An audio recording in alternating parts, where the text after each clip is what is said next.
엄청나게 멋진 음식을 만들려면 더 진짜 우리 인간처럼 이런 셰프가 있어야 되는데 알고 보니까 그 음식을 만든 주인공이 라따뚜이에 라따뚜이네. 아, 나오는 맞네, 그 여기. 생쥐였던 거죠. 아, 그러네. 인사할 시간도 많습니다. 여러분의 시간을 낭비해드릴 느리지만 쿨한 과학. 랩미팅입니다. 반갑습니다, 교수님들. 반갑습니다. 반갑습니다. 띠용. 근데 문제는 네. 세포 족보는 눈에 보이는 세포들의 분열과 우리가 소위 말하는 분화, 어떤 세포가 된지 신경세포들이 이제 길쭉한 모양이 되고 근육세포들은 나름의 모양이 있으니까 네. 그걸 보면 알 수가 있거든요. 그렇죠, 그렇죠. 누가 뭐가 되는지 그리고 하나가 몇 개가 되는지. DNA는요 보이세요? 안 보이잖아요. 보이잖아요. 안 보이잖아요. 예쁜 꼬마 선수 아까 현미경 들여다봤는데 아무리 자세히 들여다봐도 유전자는 안 보여요. 그러니까. 아니, 셰프가 있다는 건 알겠는데 어디 있는지 보이지도 그 않고. 투명 셰프야, 투명 셰프. 어떻게 찾아요? 그러니까 이게 이 유전학의 아름다움입니다. 유전학 하시는 시청자분들이 계실지 모르겠지만 네. 유전학의 아름다움은 보이지 않는 유전자를 찾아낸다는 거 있어요. 보이지 않는 셰프 유전자를 어떻게 찾아냈냐가 이 노벨상 수상의 핵심입니다. 야, 고전적인 유전학자들, 저를 포함한 유전학자들의 대답은 1번 돌연 변이를 만든다. 유전학은 변이와 함께 시작됐어요. 네. 멘델 아시죠? 멘델. 네. 그렇죠. 완두콩 가지고 실험했던. 맨델의 법칙. 완두콩이 뭐 동그란지 쭈글쭈글한지 노란색인지 초록색인지 그게 뭐냐면 결국 변이에요. 우리가 유전자를 연구할 때는 유전자를 직접 찾다기보다는 변이를 가지고 연구하고요. 실제로 일부러 직접 변이를 만들어내요. 그래서 예를 들면 그 예쁜 꼬마 선충을 가지고 많이 하는 실험이 이제 돌연 변이를 만드는 실험인데 시조새에게 뮤타젠, 돌연변이 유도 물질을 칩니다. 그래서 무작위적으로 DNA가 망가져요. 네. 그러니까 아무거나 망가져라 얍얍얍 하면 피제로가 낳은 새끼들이 망가진 DNA를 받게 되겠죠. 그렇죠. 근데 수많은 이 F1들, 1세대들은 서로 다른 망가진 DNA들을 가지고 그렇죠, 있어요. 그렇죠. 왜냐하면 저 돌연변이 유전한 화학 물질은 특정한 데를 때린다기보다는 여러 군데를 막 다 때리거든요. 그렇게 한 다음에 F1 세대에서 얘를 한 번 더 교배를 해요. 네. 예쁜 꼬마 선충은 재밌는 게 수컷과 암컷이 한 몸이에요. 자웅동체. 자웅동체예요? 자웅동체예요. 식물처럼? 식물처럼. 오. 근데 자웅동체라서 몸 안에 정자와 난자가 만나서 수정이 되면 거기서 배아 발생 이미 시작이 되고 그럼 뭐 왼종일 그냥 계속 낳고 막 네, 왼종일 낳습니다. 처음에 이제 죽을 진짜? 때까지요? 죽을 때까지는 안 낳고요. 처음에 아래에서 생식적으로 성숙한 성체가 되는 데까지 한 3일 정도 걸리고요. 그럼 3일 정도 지나고 나서부터는 알을 뽕뽕뽕뽕뽕뽕 몇백 개를 낳아요. 어머나, 어머나. 진짜 늙으면 안 낳습니다. 부러워한다. 태어날 때부터 커플이라고. 태어날 때부터 커플인데 모쏠들도 있어요. 왜냐하면 수컷도 있어요. 암컷은 없고요. 자웅동체가 일종의 암컷에 해당해요. 더 재밌는 거는 우리 인간을 생각해보면 정자는 숫자가 많고 난자는 숫자가 적잖아요. 그래서 정자는 정말 숫자가 너무 많잖아요. 근데 예쁜 꼬마 선충 자웅동체 몸에서는 정자가 한 300개, 난자는 한 1000개. 난자가 훨씬 반대예요? 많아요. 그래서 모태 커플은 혼자서 다 수정해서 알 다 낳고 나서도 난자가 남아요. 그럼 수컷한테 모쏠 수컷이 교배를 하면 거기서 받은 정자를 가지고 또 수정해서 또 알 낳습니다. 그럼 한 1000개까지 낳을 수 있어요. 그래서 아까 다시 돌연변이 얘기로 네네. 돌아가보면 자웅동체의 장점이 또 이 예쁜 꼬마 선충 선택된 이유 중 하나에 다시 사진 좀 그 자료 보여주시면요. 근데 많은 경우에 돌연변이들은 열성이에요. 네. 요즘은 열성이라고 안 하고 잠성이라고 하는데요. 엄마랑 아빠한테서 똑같은 유전자가 망가진 변이를 받아야지 네. 나타난다는 거예요. 근데 열성이면 2개가 있어야 되잖아요. 그렇죠. 네. 근데 랜덤하게 돌연변이가 생겼기 때문에 첫 세대에서 똑같은 유전자가 망가졌을 가능성이 굉장히 떨어져요. 그렇겠네요. 근데 예쁜 꼬마 선충은 자웅동체잖아요. 그럼 제 몸에서 하나랑 가진 정자랑 난자가 만나면 2개를 다 가진 그렇죠. 열성 돌연변이 2개를 다 가진 애가 F2의 4분의 1 확률로 나옵니다. 그 예쁜 꼬마 선충이라고 불릴만 하네요. 진짜 예쁘다 이 정도면은. 그러니까. 그래서 와. 자웅동체라서 자기의 정자와 자기의 난자를 그 수정시키는 게 가능하기 때문에 되게 쉽게 열성 돌연변이들을 찾아낼 수 있어요. 돌연변이를 만들어서 네. 그래서 실제로 1963년에 편지를 썼잖아요. 맞아요. 막스 페르츠한테 10년 동안 논문이 한 편도 안 나왔어요. 와. 그리고 첫 번째로 나온 논문이 The Genetics of C. elegans입니다. 예쁜 꼬마 선충의 유전학이라고 하는 아주 멋진 제목으로 논문을 딱 제목 자체가 근본이야. 네, 그래서 저 논문에 제가 1번 피겨 1번을 이제 교수님들께 보여드리려고 가져왔습니다. 네. 안 보이는 유전자를 어떻게 찾냐? 첫 번째 대답, 돌연변이를 만든다요. 그래서 시드니 브레너가 돌연변이를 만든 거예요. 네. 그래서 그 A가 정상적인 예쁜 꼬마 선충이죠. 네. 아주 예쁘게 생겼죠. 맞아요. B는 보시면 짧아요. 짜리몽땅, 맞아요. 영어로는 덤피라고 합니다. C는 이제 스몰, 쟤는 좀 작죠. 그러니까 네, 작아요. 짜리지만 몽땅 느낌은 좀 아니에요. 그리고 D는 반대로 롱 뮤턴트. 너무 길고. 긴 거. 그러니까 수정란에서 예쁜 꼬마 선충이 성체가 만들어지는 과정에서 뭔가 문제가 생긴 거예요. 그렇죠. 그렇죠. DNA가 문제가 생겼죠. 네. 어떤 유전자가 문제가 생겨서 저렇게 된 애들입니다. 네. 네, 그래서 다양한 돌연변이를 만들었어요. 네. 자, 두 번째, 돌연변이 만든 다음에 어떻게 한다? 돌연변이 여전히 눈에 보입니다. 네. 근데 우리가 원하는 건 눈에 보이지 않는 유전자를 찾는 그렇죠, 거예요. 그렇죠. 근데 이 유전자를 어떻게 찾냐면요. 어떻게 교배를 해서 찾습니다. 그래서 예를 들면 유전자와 유전자의 물리적인 거리를 계산할 수가 있어요. 그렇죠. 염색체가 있잖아요. 네. 염색체 유전자들이 이렇게 들어있는 거예요. 네. 그럼 어떤 애는 염색체 왼쪽에 있을 수 있고 어떤 애는 염색체 오른쪽에 있을 수가 그렇죠. 있잖아요. 이 거리가 가까우면 가까울수록 우리가 확인할 수 있는 게 있어요. 어? 그게 뭐냐면 네. 우리가 염색체가 46개라고 하잖아요. 네. 부모님도 46개잖아요. 네. 근데 엄마와 아빠한테서 염색체를 다 물려받았는데 제 염색체가 92개가 아닌 이유는 반반을 받기 때문이에요. 그래서 우리가 생체세포를 만들 때 우리도 반으로 줄여요. 네. 그렇죠. 염색체 숫자를. 근데 반으로 줄일 때 그냥 반으로 주는 게 아니라 우리가 가지고 있는 엄마 염색체, 아빠 염색체가 좀 섞습니다. 네. 그걸 교차라고 해요. 교차할 때 여기 있던 유전자와 저기 있던 유전자가 엇갈릴 수가 있는 거예요. 그렇죠. 그래서 엄마와 아빠가 서로 다른 돌연변이를 가지고 있으면 얘네들을 교배했을 때 네. 얼마나 더 자주 이 교차가 일어나는지를 확인할 수가 있습니다. 아, 그러면 유전자와 유전자 사이의 거리가 같은 염색체에 비해서 가까우면 가까울수록 더 교차가 잘 안 일어나고 멀면 멀수록 교차가 더 잘 일어납니다. 그런 방식으로 유전자들이 어떤 염색체 위에서 어떤 순서로 배열되어 있는지를 알 수가 있어요. 그런 방식으로 이제 두 번째 피겨 2 1번 네. 돌연변이 만든다 했죠. 그렇죠. 2번은 교배해서 지도를 그린다예요. 네. 그 실제로 그 시드니 브레인의 첫 번째 유전학 논문에 보면 지도를 그려놨습니다. 와. 와. 다양한 돌연변이를 만든 다음에 얘네들끼리 교배를 시켜서 유전자와 유전자 사이의 물리적인 염색체 교차가 얼마나 자주 일어나는지를 네. 계산했어요. 그래서 이것도 막 수년이 걸린. 그렇죠. 10년 동안 그 돌연변이 만드시고 지도를 그리신 거예요. 와. 그래서 다 사실 예쁜 맛은 족보 그리는 것도 그렇고 굉장히 이 지도 그리는 것도 그렇고 노동 집약적인 실제로 이 예시인데요. 같은 논문 피겨 3번을 보면 네. 저기 위에 덤피 짜리몽땅 표현형을 보이는 유전자 네. 롱, 긴 거 다양한 돌연변이를 찾은 다음에 걔네들끼리 교배를 해서 네. 그 밑에 보면 숫자가 있잖아요. 네. 지역 숫자가 얼마나 저 사이에서 자주 염색체 교차가 일어나는지를 빈도. 빈도를 본 거예요.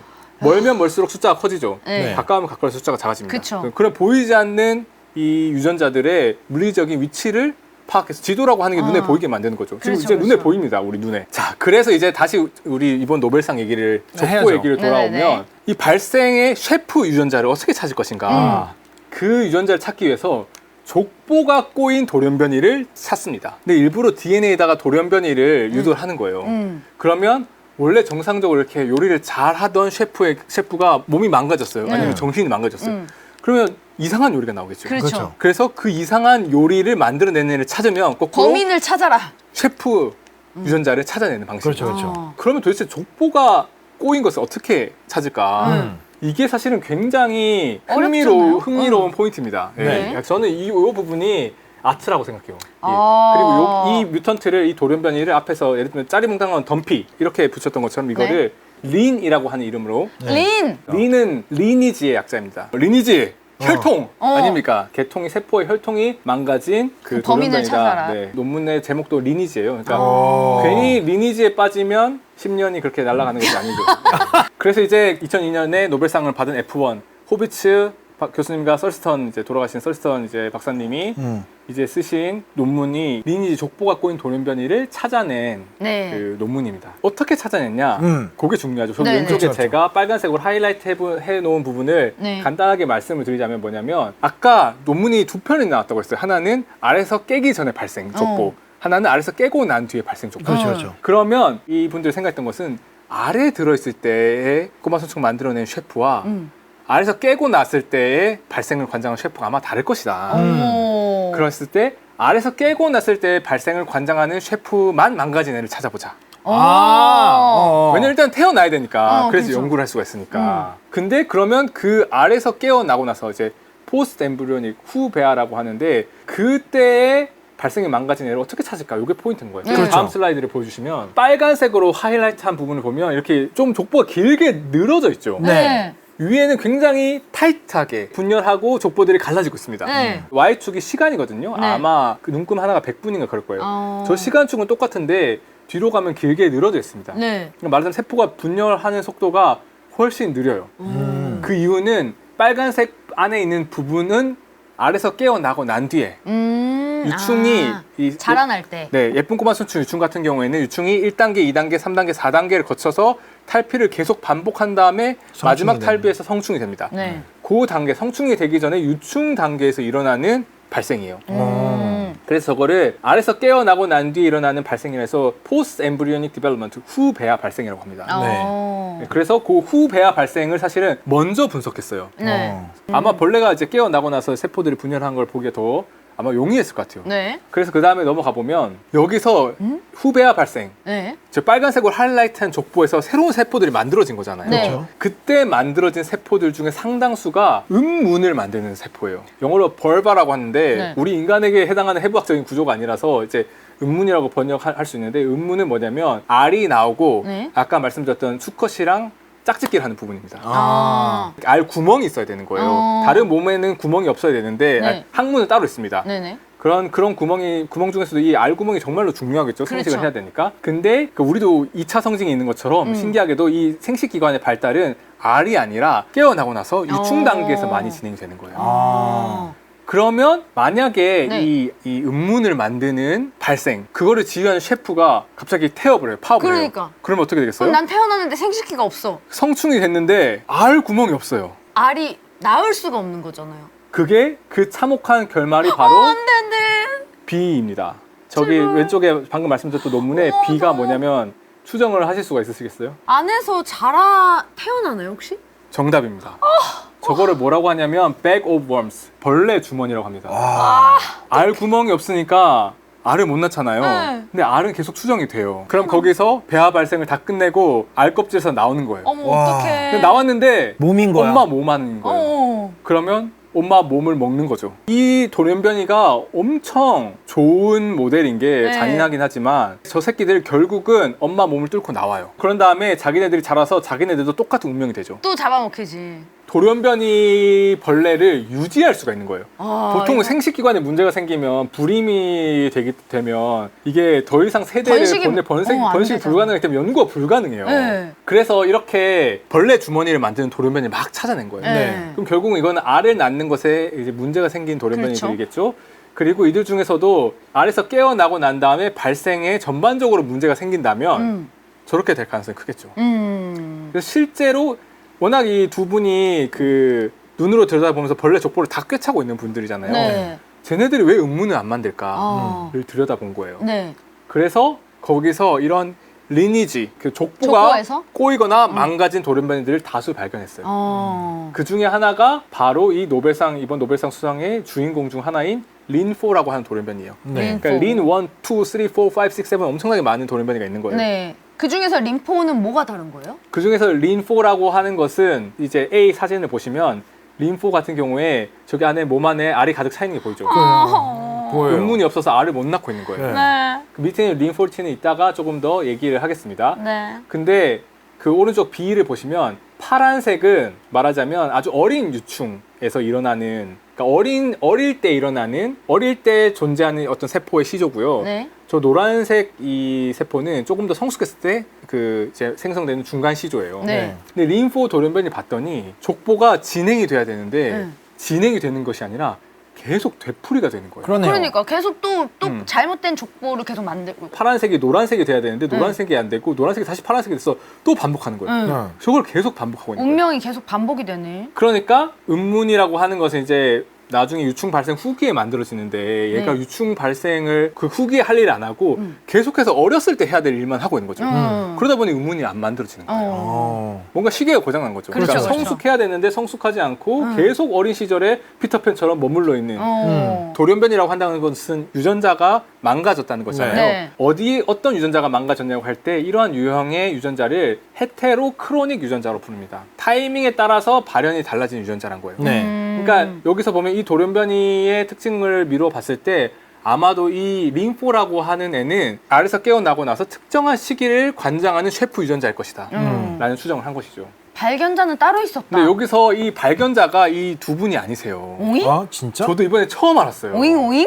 거기 보면 논문을 읽어보면 노벨상 위원회에서 만든 보도자료에 들어있는 게 브레너 랩이 찾았다고 되어 있는데요. 네. 원 논문을 들여다 봤더니 처음 들어본 분이 이 린 돌연변이 중에서도 이 린포는 바부라고 하는 사람, 바부라고 하는 사람이 P32라고 하는 인의 동위원소를 이용한 굉장히 좀 희귀한 방식으로 찾아낸 돌연변이었어요. 제가 열심히 뒤져봤더니 인도에서 발간하는 저널에서 시드니 브레너가 돌아가셨을 때 2019년 돌아가셨을 때 추모하는 거기서 이 파드마나 반 바부라고 하시는 분이 네. 여기 시드니 브레너 랩에 3년 동안 있으셨는데 이분이 그때 만든 돌연변이가 린포 돌연변입니다.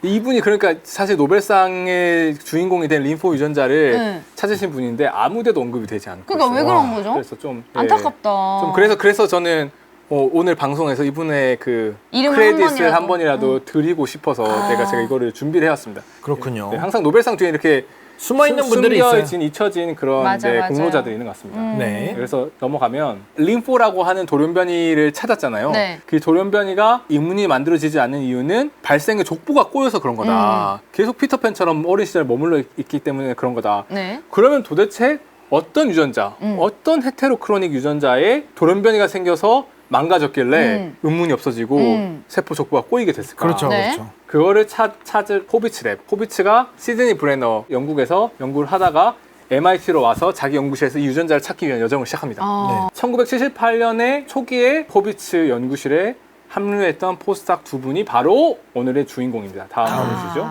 여분들. 이 두 분, 암브로스 교수님은 1979년에서 84년, 게일 루브큰 교수님은 82년에서 85년. 그래서 둘이 겹쳤죠. 네. 오버랩이 됐고 실제로 굉장히 잘 지냈다고 합니다. 그러고 나서 둘이 비슷한 시기에 둘 다 이제 보스턴에서 자리를 잡으셨습니다. 네. 그 다음에 이제 뭘 했냐면 빅터 암브로스 교수님 먼저 조인하셨어요. 그래서 먼저 조인하셔가지고 새로운 이제 헤테로크로닉 족보가 꼬인 돌연변이를 찾았고 그때 이 린포와 비슷한 린14이라고 하는 돌연변이를 찾아내셨습니다. 이 린14이라고 하는 돌연변이를 찾고 봤더니 그 오른쪽에 보이는 것처럼 린4처럼 후배화 발생 단계에서 족보가 다시 되풀이되거나 네. 아니면 아예 족보를 제대로 진행하지 않거나 멈춰버렸네. 네, 그런 마찬가지로 족보가 꼬인 돌연변이를 찾았어요. 네. 근데 중요한 거는 이 린4와 린14이 굉장히 미묘한 관계였다는 거예요. 뭐죠? 애초에 린14를 찾은 게 어떻게 찾아내냐면 앞에서 보여드렸던 거는 돌연변이를 만들기 위해서 억지로 돌연변이 유도 물질을 준 거예요. 네. 그렇죠. 근데 린14는 어떻게 찾아내냐면 저기 오른쪽에 있는 영어로 된 인터뷰 내용이 그 내용인데요. 네. 린4의 그 아까 끔찍한 그 이제 네네네네. 벌레 주머니를 만드는 돌연변이를 걔를 계속 그냥 유지를 하고 있었는데 그 돌연변이의 끔찍한 표현형이 저절로 사라지는 돌연변이가 나온 거예요.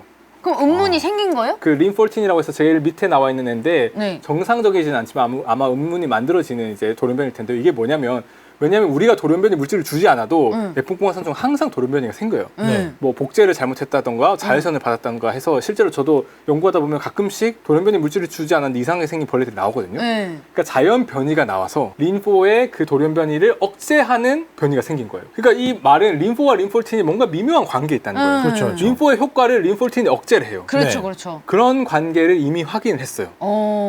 이게 애초에 린14이라고 하는 돌연변이가 만들어지는 과정 자체가 린4를 억제하는 돌연변이가 발견이 된 거예요. 그 변이가 돼서 완전한 정상화는 아니지만 원래 변이의 효과는 정상화가 된 거죠. 네. 그래서 오른쪽을 보시면 린4 돌연변이는 파란색이 계속 되풀이되고 있죠. 네. 오른쪽 B를 보시면 그 어릴 때의 그 족보를 계속해서 반복해요. 근데 린14 돌연변이 효과가 반대예요. 네. 그래서 파란색을 그냥 건너뛰어버리고 노란색으로 가버리는 거예요. 그런데 파란색을 잘 해야지 사실 노란색이 나올 의미가 수가 있는 거죠. 있는데. 그러니까 그렇죠. 이상한 애가 나오긴 하는 거예요. 완전히 정상적이지 않은 애가 나오는 거예요. 그 다음에 그러면 린4랑 린14이랑 이 족보를 조절하는 이 발생의 중요한 셰프 유전자인 것 같고 서로 뭔가 연관이 된 것 같아요. 네. 그러고 나서 빅터 암브로스와 게일 루프쿤 두 분이 각각 교수가 되셔서 네. 각각 연구실 시작하면서 일을 나눈 거예요. 네. 아, 같이 안 하고. 린4랑 린14이라고 하는 다른 유전자고 하나하나 유전자가 당시에는 이 유전자가 뭔지 찾아내는 게 굉장히 힘든 일이었어요. 네. 그래서 린4는 빅터 암브로스 교수님이 하기로 하고 린14는 게리 루브큰 교수님이 하기로 한 거예요. 각자 맡아서 하자. 네. 그래서 먼저 린14이 클로닝이라고 하는 것이 유전자를 실제로 찾아낸 거고 그 물질 DNA 서열 자체를 찾아내는 게 클로닝인데요. 1989년에 린4와 린14 두 유전자 중에서 린14이 먼저 클로닝 됐어요. 아, 서열이 완성이 됐군요. 네. 네, 그걸 실제로 DNA에서 아까 말한 지도를 그리고 찾아낸 또 다른 이제 생명공학 기술을 이용해서 그래서 클로닝을 했는데요. 저는 이 논문이 되게 재밌는 게 네. 6명 11명 중에 4명이 네 명이 노벨상 수상을 했어요. 네. 와, 네. 엄청난 야, 논문이다. 그래서 이제 이 린폴틴이라고 하는 유전자가 어떤 유전자인지 찾아냈습니다. 그래서 다음을 보여주시면 네. 이제 게리 루브큰 교수님이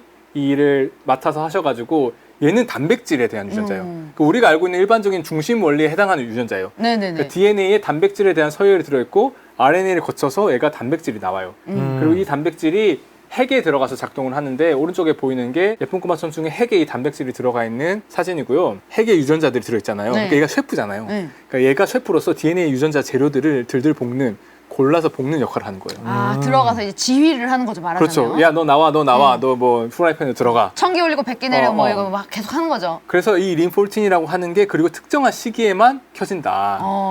그래서 어린 시기에 켜진다. 그러니까 어린 시기에 요리를 하는 셰프구나.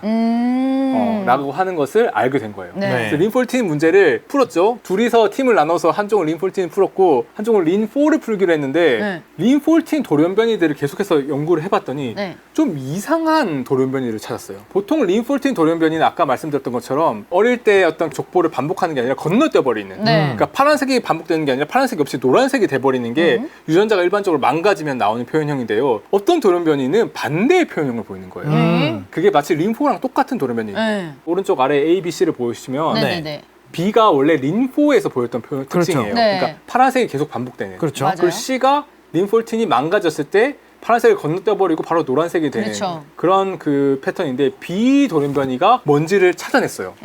봤더니 얘가 단백질을 망가뜨리는 돌연변이가 아니라 린폴틴은 단백질이라고 했잖아요. 네네네. 그렇죠. 단백질은 멀쩡해요.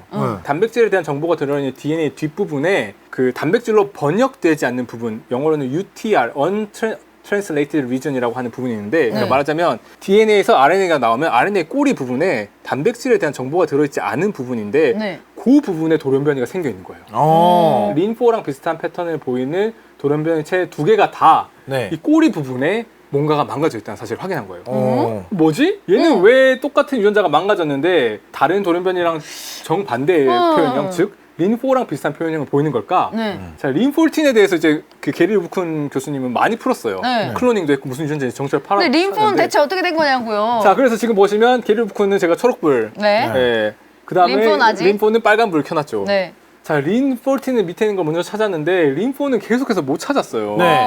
일반적인 유전자 클로닝이 잘 안 되는 거예요. 네. 똑같은 방식으로 클로닝을 진행을 했는데 다 찾아서 다 좁혀왔어요. DNA 속에 여기 이제 림포가 있어야 돼요. 네. 근데 거기 단백질이 없는 거예요.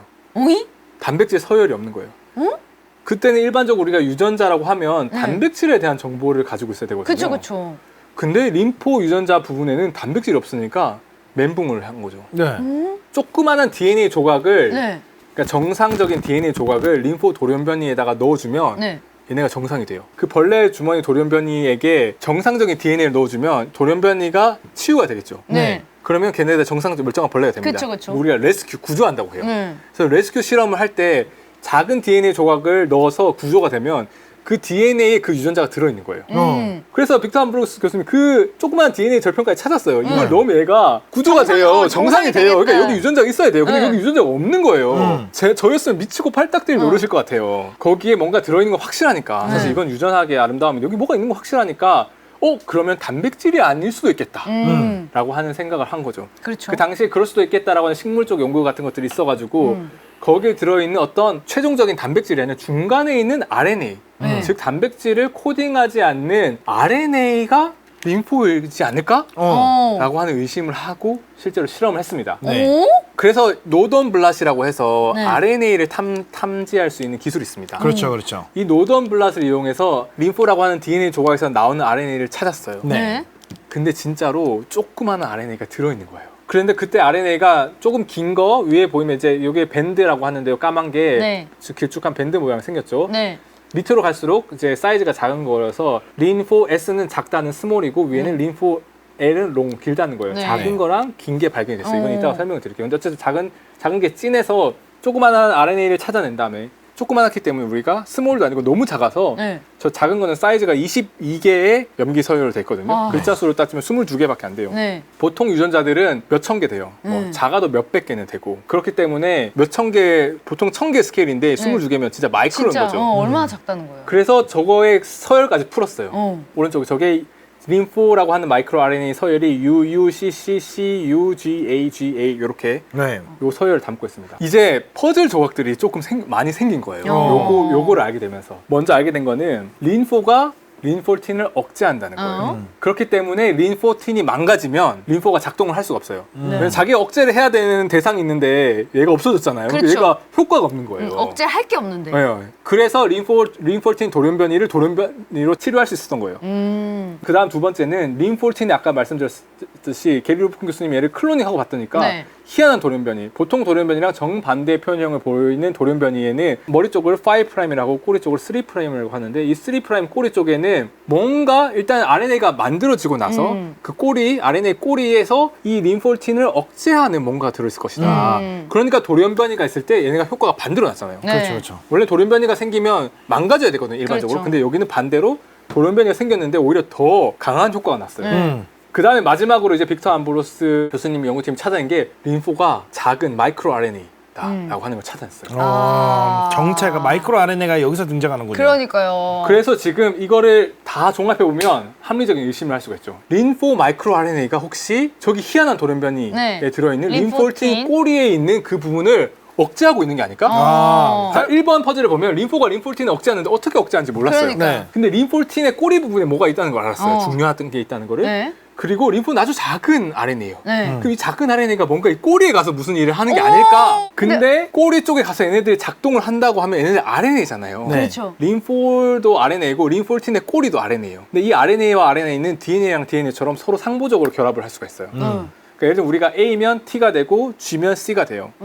RNA에서는 A면 U가 U가 되고 되고 G면 C가 C가 되죠. 린4가 린14이 파트너가 돼 작동하려면 얘네들이 서로 서열이 짝이 맞아야 돼요. 맞아야 되죠. 네. 그럼 어떻게 하겠어요? 저 같으면 바로 전화하죠. 네. 실제로는 먼저 서로 둘이 서열을 서로 보냈어요. 네. 그리고 그날 저녁에 통화를 한 거죠. 맞춰. 두둔. 맞춰본 거예요. 위에는 린4고 네. 밑에는 린14의 꼬리에 있는 서열이에요. 네. 서열 보면 이렇게 짝이 맞는 게 지금 표시가 되어 있는 거예요. 맞아요. 그래서 린14는 한 군데가 아니라 아주 여러 군데가 린4의 서열과 매우 짝이 맞는 부분이 많다는 걸 알겠어요. 이거면 린4가 린14의 꼬리에 갖다 붙겠는데? 네. 그래서 저기 밑에서 이제 14년 전에 한 인터뷰가 있어요. 그래서 인터뷰어가 물어봐요, 암브로스한테. 그 서열 확인할 때 전화하고 있었어? 그랬더니 먼저 서열을 보냈고 우리 그리고 나서 서로 살펴보고 다시 전화하자 라고 했을 때 전화를 한 다음에 Do you see it? Yes, I see it. Yes, I see it 했다는 거죠. 설명하지 않아도 이게 무슨 의미인지를 보는 순간 서로 안 거죠. 그러니까 도파민 폭발의 순간이었거든요. 그렇죠. 그래서 정말 익사이팅 했냐라고 이제 얘기를 하면서 인터뷰를 했습니다. 그래서 이제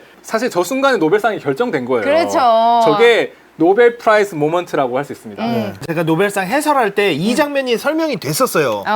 둘이 통화를 하면서 서로가 불러주고 있던 RNA 시퀀스가 맞아 들어가는 순간 그들의 노벨상은 정해진 것이다라고 얘기가 나왔었어요.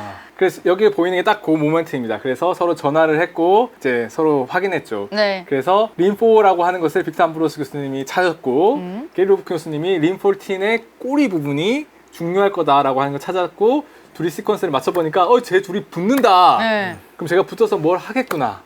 그 퍼즐 조각이 맞춰진 것이 바로 1992년 6월 11일 저녁. 둘 다가 모두가 다 중요한 기여를 했습니다. 네. 사실은 이 부분에서는 빅터 암브로스 교수님의 기여가 저는 더 컸다고 봐요.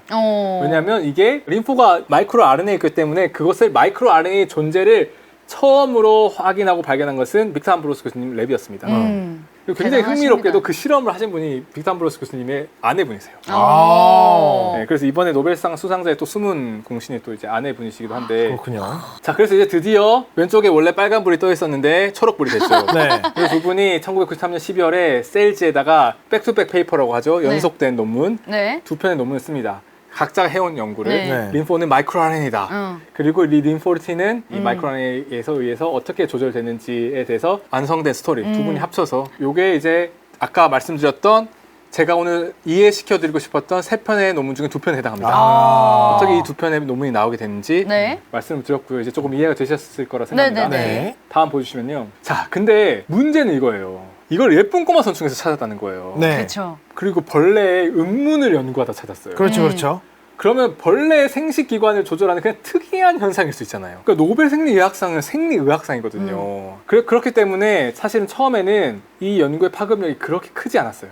왜냐하면 린포는 예쁜 꼬마 선충을 비롯한 꼬마 선충류들에서만 발견됩니다. 네네네. 사람한테 설마. 사람한테 없었어요. 자, 그런데 여기서 이제 사실은 게리 루브큰 교수님이 공동의 50%의 지분을 확보할 수 있는 중요한 발견하십니다. 이게 아까 말씀드렸던 세 개의 논문 중에서 마지막 논문에 해당합니다. 네. 그래서 두 번째 마이크로 RNA에 찾아낸 얘가 레세븐이에요. 네. 레세븐. 그래서 아까 93년에 논문이 발표됐잖아요. 네. 그로부터 7년 뒤 2000년도에 이 논문이 네이처에 발표가 됩니다. 2000년도에. 7년 동안 다른 마이크로 RNA 발견이 안 됐어요. 그러다가 이것도 마찬가지로 족보가 꼬인 돌연변이를 연구하다가 레세븐이라고 하는 두 번째 마이크로 RNA가 발견이 됐어요. 네. 이제 침묵이 깨진 거죠. 새로운 마이크로 RNA가 나왔는데 더 대박은 오른쪽에 사진에 C. 엘레강스 옆에 사랑하는 저의 초파리 네. 드로소필라 멜라노가스터 그리고 그 옆에 호모사피엔스. 호모사피엔스 바로 우리 자신. 예쁜 꼬마 선충, 초파리, 사람의 모두 저 레세븐이 있는 게 발견이 된 거죠. 발견이 된 거죠. 그래서 이제 이거는 노벨상 그 설명 그 자료인데요. 네. 저기 보면 플러스 요 레세븐이 다 있는 거예요. 네. 그리고 마이너스는 없는 동물들이에요. 네. 네. 우리처럼 몸의 패턴이 좌우대칭의 동물들은 다 가지고 있는 거예요. 오. 그러니까 굉장히 옛날부터 우리의 조상들이 가지고 있던 이 레세븐이라고 하는 마이크로 RNA가 수억 년 동안 6, 7억 년 동안 계속해서 너무 중요해서 아주 작은 RNA임에도 불구하고 이 자연 선택을 통해서 보존되어 온 것입니다. 네. 있을 뿐만 아니라 그 펑션, 기능조차도 똑같다는 거예요. 그게 뭐야? 시간에 따른 셰프 역할을 하는 유전자라는 거예요. 아. 오. 그래서 이거는 지금 우리랑 아주 가까운 척추동물이죠. 지브라피쉬 물고기를 보여드리고 있는데요. 네. 이 물고기에 보시면 이 레세븐이라고 하는 마이크로 RNA 자체가 예쁜 꼬마 선충에서도 늦은, 좀 성숙했을 때 네. 그 시기에 셰프로 작용하는 유전자를 발견했습니다. 근데 저기 보시면 제일 왼쪽에는 예쁜 꼬마 선충에서 레세븐 마이크로 RNA, 림포 마이크로 RNA가 보여요. 네. 오른쪽에 보면 림포는 발견이 되지 않아요. 네. 네, 레세븐은 발견이 됩니다. 그렇죠. 저 밴드가 뜬다는 건 발견이 된다는 거예요. 네. 진하면 진할수록 센 건데요. 네. 어덜트, 다 크면 엄청 세죠. 네. 처음에 어렸을 때 6시간, 12시간 때는 없어요. 네. 48시간, 72시간 돼야지 켜집니다. 그러니까 그러니까 여기도 마찬가지로 전체 족보에서 바닥 쪽에 있는 네. 나중에 발생하는데 그 족보들을 관장하는 셰프 유전자라고 하는 것을 찾아낸 거죠. 아주 대박. 오래된 정말로 몇 억 년 동안 이 좌우대칭 동물들에서 이러한 그 셰프 역할을 해온 발생의 핵심적인 유전자가 이 조그마한 마이크로 RNA다라고 하는 것이 이 두 분의 연구를 통해서 밝혀지게 된 것입니다. 이게 우리에게도 의미가 있다라고 하는 것을 보여주신 분이 또 게리 네. 교수님이시기 때문에 공동의 지분을 받을 자격이 있다고 생각이 됩니다. 자, 그래서 그러면 이제 인간에게도 보존되는데 인간에게 얼마나 있나? 우리 엄청 많아. 1000개가 있어요. 1000개가 넘게 있어요. 인간에게. 진짜? 마이크로 RNA가. 그러니까 우리가 가지고 있는 유전자가 2만 개인데 마이크로 RNA가 1000개 정도 있다고 한 거는 비유하자면 재료가 2만 개인데 셰프가 1000명인 것 같은 그렇죠. 느낌인 거죠. 네. 그리고 얘네들이 다 퍼져 있다기보다는 한 150여 개 정도의 클러스터로 뭉쳐져 있다고 이제 오른쪽에 보여드리는 그림. 왜냐하면 이 셰프들이 굉장히 뭐 시간에 따라서도 작동을 하기도 하고 한 명이 한다기보다는 팀전 하는 것처럼 그렇죠. 팀으로 작동해서 이 팀 중에 하나가 뭔가 문제가 되더라도 잘할 수 있게끔 얘네들이 조금 그런 팀의 역할을 하기도 합니다. 중복되는 역할을 하기도 합니다. 자, 그런데 이제 마이크로 RNA라고 하는 것이 있다. 그리고 이것이 지휘자로서 혹은 셰프로서 역할을 한다라고 하는 걸 찾았는데 네. 얘가 어떻게 만들어지고 작동하는지를 또 그 다음에 많은 연구자들이 연구를 했습니다. 네. 그 중에서 선두주자가 자랑스러운 우리 김민혜리 교수님. 네. 한국의 이제 보물 김민혜리 교수님께서 왼쪽에 보이는 이 드로샤라고 하는 마이크로 RNA를 생성하는데 아주 중요한 효소를 발견하셨어요. 네. 그래서 거기에 오른쪽에 내용이 정리가 되어 있는데요. 마이크로 RNA에 대한 정보가 DNA에 들어있습니다. 네. 그러면 그 DNA에서 조그맣지만 마이크로 RNA보다 꽤 큰 PRI, pre-mRNA라고 하는 게 만들어집니다. 네. 그럼 저기 보시는 게 이렇게 머리핀처럼 생겼잖아요. 네네네. 그래서 헤어핀 스트럭처라고 해요. 오. 진짜 머리핀 구조라고 하고요. 네. 저 머리핀 구조에 드로샤라고 하는 단백질과 또 다른 단백질이 같이 붙어서 복합체를 이룬 다음에 잘라요. 그러면 PREM 마이크로 RNA라고 하는 게 되고요. 네. 왼쪽은 세포 안에 있는 핵 안에 들어있는 거고요. 네. 핵 바깥으로 나가서 또 다시 다이서라고 하는 또 다른 단백질에 의해서 잘려서 네. 우리가 아는 마이크로 RNA가 됩니다. 그래서 그 마이크로 RNA가 원래는 둘이가 서로 이렇게 이중나선 구조로 둘이 서로 상부적인 결합을 하고 있는 네. 찍찍이처럼 붙어 있는 구조인데 그렇죠. 요게 떼져서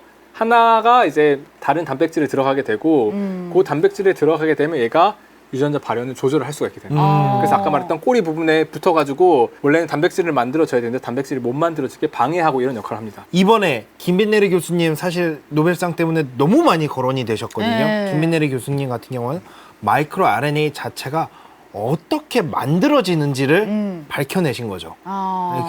이 부분에 있어서는 세계 선두 주자 중에 한 명입니다. 사실은 후보에 올랐으면은 저는 그것도 아쉽긴 한데 네. 상세 보도 자료에 김민일 교수님이 인용하지 않는 거는 정말 나빴다고 생각해요. 네, 저도요. 거기 드로샤 얘기가 나오는데 인용을 안 해요. 왜, 그러니까 왜 그런 다른 거? 논문들 인용하는데 그건 정말 중요한 논문인데 인용을 안 한 거는 그건 조금 조금 아쉬운 저는, 부분이다. 네, 너무 섭섭하다. 그렇습니다. 네, 이렇게 기회를 빌어서 좀 말씀을 드리고요. 자, 그래서 우리가 아까 처음에 이 여정의 시작을 할 때 시드니 브레너 우리 시조새 할아버지에서 네네네. 시작했잖아요. 네. 그 당시에 예쁜 꼬마 수충을 왜 연구를 했냐. 중심 원리 지금 막 연구를 하고 있는데 다음에는 발생을 해야 된다. 우리 분자 생물학을 가지고 발생을 이해해야 된다. 네. 그걸 해낸 거예요. 그것 중에 일부를 해낸 거죠. 왜냐하면 일반적으로 우리가 생각했을 때는 왼쪽에 DNA가 있고 mRNA라고 하는 걸 통해서 RNA를 정보화하고 단백질로 간다고 생각했는데 네. DNA 속에 mRNA 말고 마이크로 RNA에 대한 정보도 들어있는 거예요. 근데 그 마이크로 RNA가 나오게 되면 셰프 역할에서 DNA에 들어있는 다른 유전자들 조절한다는 거죠. 네. 우리 아까 대장균의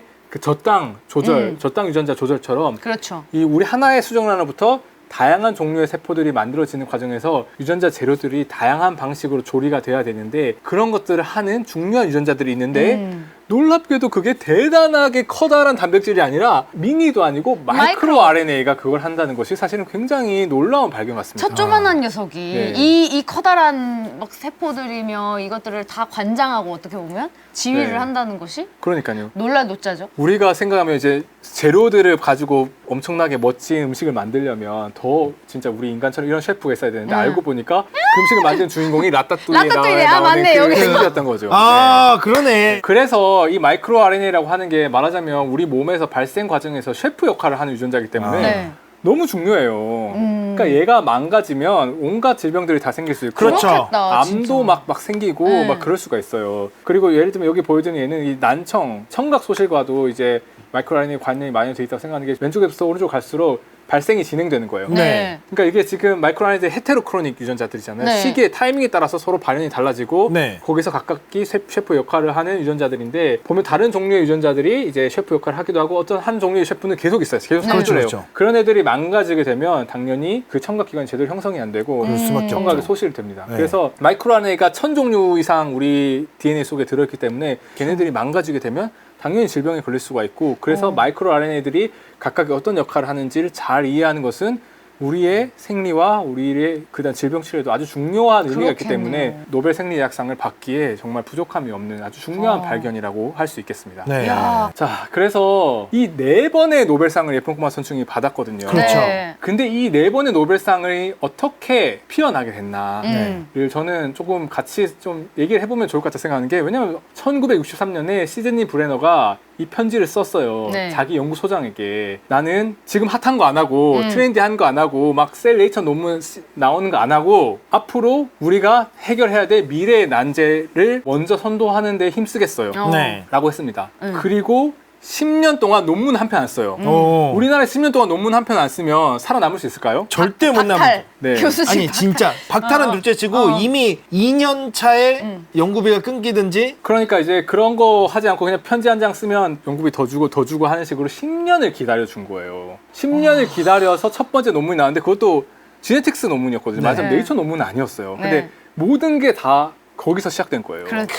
10년의 기다림 그게 있고 그게 있으니까 그 다음에 족보가 나오고 족보가 있으니까 그 다음에 그 세포 자살 프로그램도 나오고 지금 셰프 올해 이번에 받은 노벨상도 나오고 모든 게 다 거기서 시작된 거거든요. 네. 야. 그러니까 저는 진짜 기초과학이라고 하는 것은 지금 해결해야 될 문제가 무엇인지에 대해서 숙고를 하고 정말 우리가 도전해야 되는 그 문제를 아주 긴 호흡으로 전폭적으로 지원을 해주고 10년 정도 기다려줄 수 있는 저희는 기본적으로 긴 호흡을 갖고 연구를 계속 할 수 있는 구조가 아니다 보니까 이 같은 주제를 연구를 하더라도 호흡 자체가 2년, 1년, 길면은 3년 단위로 끊기기 때문에 그 한 주제를 길게 파치지를 못하는 구조가 되어 있는 거죠. 아무리 거대한 나무라고 하더라도 몇백 년 된 정말 아름드린 나무라고 하더라도 다 하나의 씨앗에서 시작되는 거거든요. 말하자면 저는 이 10년의 기다림이 그 씨앗을 심는 시간을 주고 물을 주고 거름을 줬다고 생각해요. 그럼 그 씨앗이 자라서 나무가 되면 거기서 계속해서 노벨상이라고 하는 열매가 맺히는 건데 씨앗은 심을 생각도 안 하고 계속 열매만 따먹으려고 도대체 어떻게 투자하고 지원해야 되는지 조금 생각해 주시면 좋겠다. 이런 것들이 조금 일반 대중의 이해가 뒷받침이 돼줘야 장기적으로 뭔가를 투자를 하고 그다음에 지원을 할 수 있는 밑거름이 되는 거거든요. 그래서 여러분들도 같이 이야기에 공감을 해주시면 좋지 않을까 그렇게 네. 생각을 합니다. 인사할 시간도 많습니다. 여러분의 시간을 낭비해드릴 느리지만 쿨한 과학. 랩미팅이었습니다. 감사합니다, 교수님들. 감사합니다. 감사합니다. 굿밤.